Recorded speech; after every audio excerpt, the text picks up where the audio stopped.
Welcome to a tale that will warm your heart even in the coldest of winters.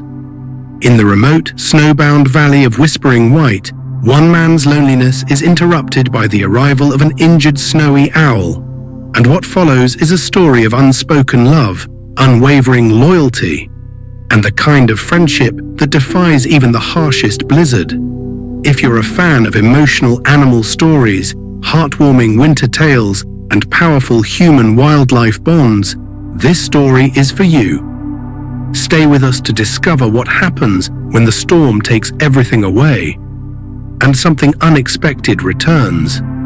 The wind moaned across the frost-bitten peaks of Whispering White, a valley so cold it silenced even the rivers. Snow blanketed every inch of earth, swallowing sound, color, and time.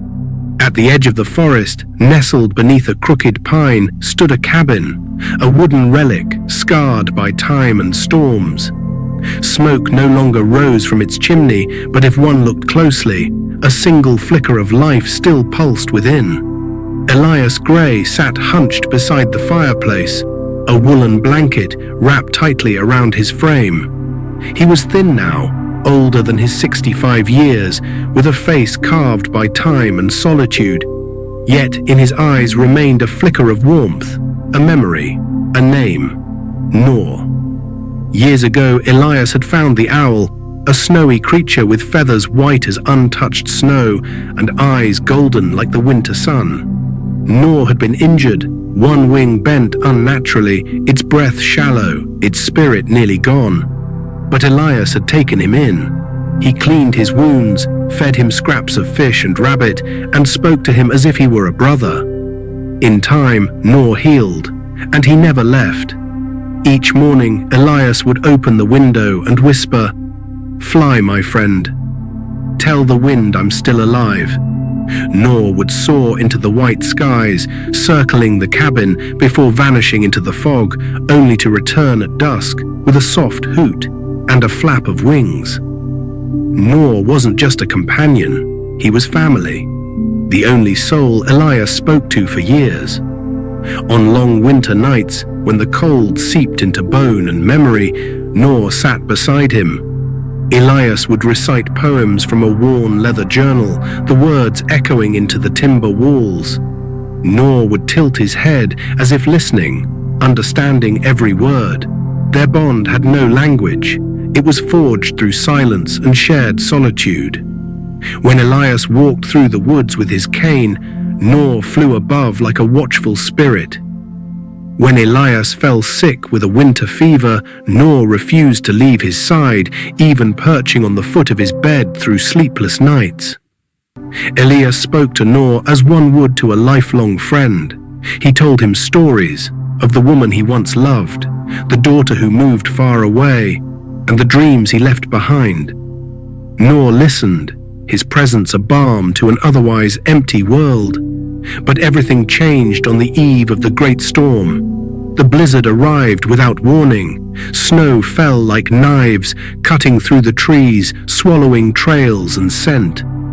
Elias watched the sky darken as Nor took flight, his white form soon vanishing into the blinding white. Night fell. Nor didn't return. Elias waited. One night turned to 2, then 3. He stood by the door each evening, squinting into the storm. "Nor," he would call, voice breaking against the wind. Days passed. He walked into the woods, stumbling through knee-deep snow, leaving fish and meat in a clearing where Nor used to land. Nothing. His heart grew heavier. He began talking to the shadows. At night he left the window open, hoping to hear the beat of wings. But only silence came. Weeks passed. His food dwindled. The cold became a weight on his chest. Elias grew thinner, weaker. He stopped opening the window. He stopped speaking. The storm seemed to take everything. The colors, the sounds, even the will to survive. The trees, once humming with whispers, were now still tombstones in a frozen graveyard. One night, sitting by the cold hearth, he picked up his old journal and wrote, "You were never just a bird. You were the last piece of warmth in a world gone cold. If you're out there, my friend, come back. Just once." That night, the wind changed. It no longer howled. It whispered, "Tap." Elias thought it a dream. Then again, tap, tap. He stood, weak knees trembling, staggered to the door, opened it, and there, snow-drenched, feathers ruffled, eyes still golden, stood Nor. He was injured, one wing hung low, but he was alive. Behind him, a woman stood wrapped in a red woolen shawl. "He landed near my window," she said gently. There was a name on his leg. "Yours." Elias dropped to his knees. Tears welled up and spilled freely. Nor hopped forward and pressed his head against Elias's chest. The cabin came alive again. Fire crackled, tea brewed, laughter returned, faint but real. Elias tended to Nor's wounds with the same loving hands that once saved him. They spent long evenings by the fire, Nor curled on the mantel as Elias read aloud. The cabin felt like a home again. In the spring, the woman, her name was Clara, visited often. She brought bread, medicine, and company. Elias learned to smile again. Nor seemed to watch over them both, as if approving. Clara, too, had her share of winters. She had once been a nurse in the city, widowed young, and had moved to the valley to escape echoes of sirens and memories of hospital walls. The cabin was a reminder of her childhood, her grandfather's cottage, the scent of pine, the creak of old wood. Nor's return gave her something she hadn't felt in years, hope. And so the seasons passed. Elias grew stronger with Clara nearby. On sunny days, they sat outside on woolen blankets, sipping tea while Nor circled overhead. On snowy nights, Clara brought a small accordion, and together they made music soft as snowfall. Nor perched near the hearth, eyes glowing in firelight, his presence anchoring them in peace. Elias lived for 4 more years. In those years, he and Nor never parted. The valley remained cold, but within the cabin, warmth bloomed like spring. When Elias passed away, it was in his sleep, a soft smile on his face. The villagers buried him beneath the crooked pine where Nor first perched. They came with lanterns and soft words, whispering stories of the man and his owl. And Nor, he never left the grave. For weeks he stood there, silent, watching the sky. And then, one day he spread his wings one last time and vanished into the snow. Some say he still flies above Whispering White, crying the name of the man he loved. Others claim he turned to spirit and guards the valley to this day, a white shadow in the blizzard. And the snow, though cold, remembers. Epilogue. Many winters later, when snow lay thick and the wind hummed old lullabies, a young artist named Ava wandered into the valley, drawn by whispered tales of the owl and the man who once lived alone in the white silence. She found the cabin nestled under the leaning pine, its door creaking open to a world of forgotten warmth. Inside, Elias's journal waited. She read it slowly by firelight, each word a heartbeat echoing across time.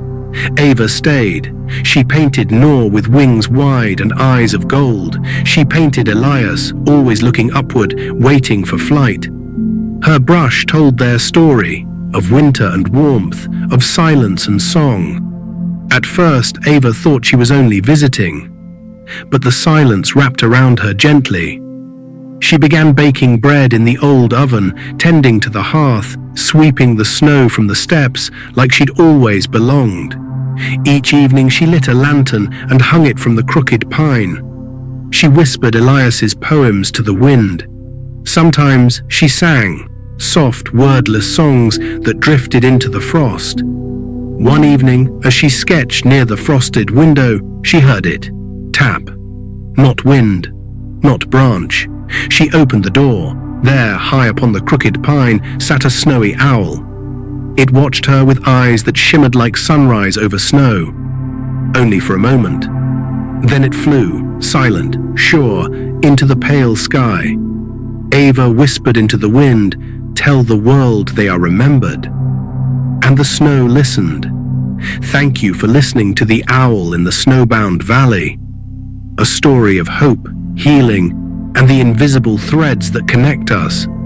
If this tale moved you, don't forget to like, share, and subscribe for more emotional animal stories and winter survival fiction that touches the soul. Have your own story of connection in the wild? Share it in the comments. We'd love to hear from you. Until next time, may your heart stay warm even when the snow falls.